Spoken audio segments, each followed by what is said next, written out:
excellent question, and I think there's three answers to this. The fair implementation profile, when people start working with it in a practical way, it ends up first and foremost becoming a great training tool. As you go through step by step the FAIR principles, and you are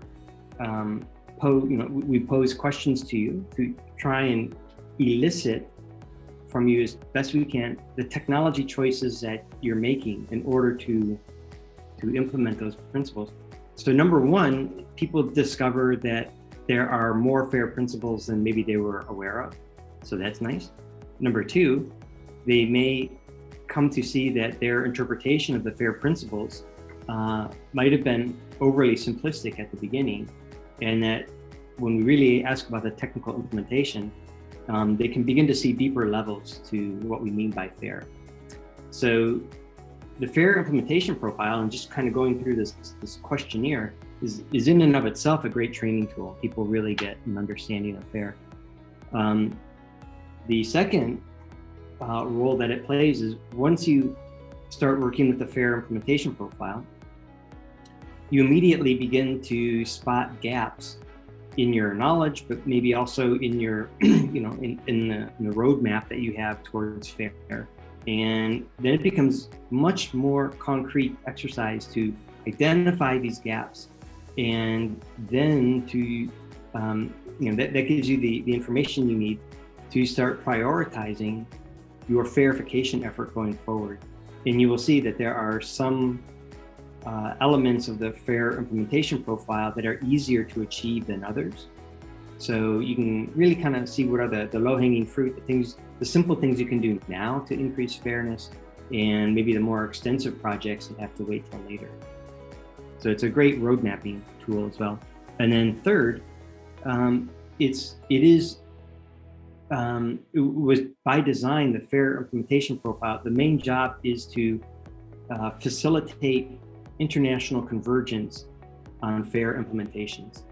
And we can do this, so we do this because the FAIR implementation profile makes your implementation choices explicit, so much so that even the machine can begin to follow along. And so not only can you kind of visualize these profiles for the human, and you can begin to compare your profile to that of others, and begin to strategize, well, certain choices may lead to optimization in some domains, but maybe not other domains. So it just gives you an intelligent basis to optimize your FAIR implementation profile. So that's one way to kind of drive convergence. You may see where you can connect, but we think this is going to happen most often by simply copying or replicating the FAIR implementation choices made by others. So what we suspect will happen over time is that there will be kind of this long tail of FAIR implementation profiles.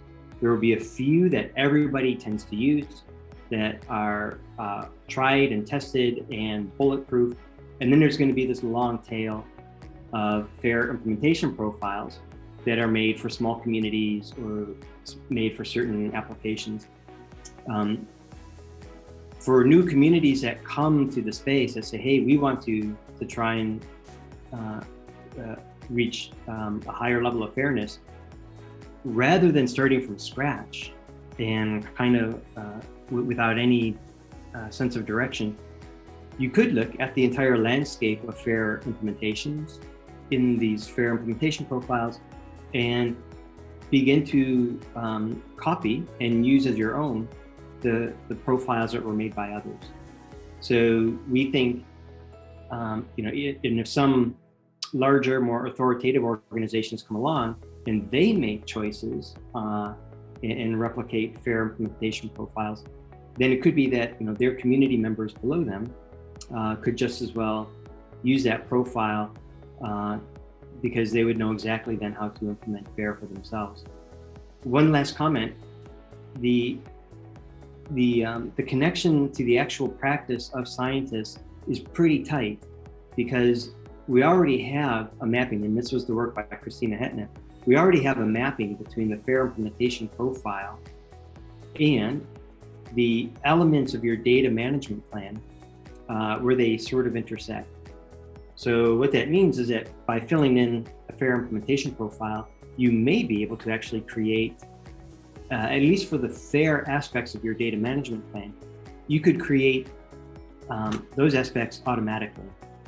And then that means all the data stewards working at the lower levels would be able to have a data management plan already pre-made for them, covering the FAIR principles, and they would know exactly what they need to do in order to create fair data in their own community.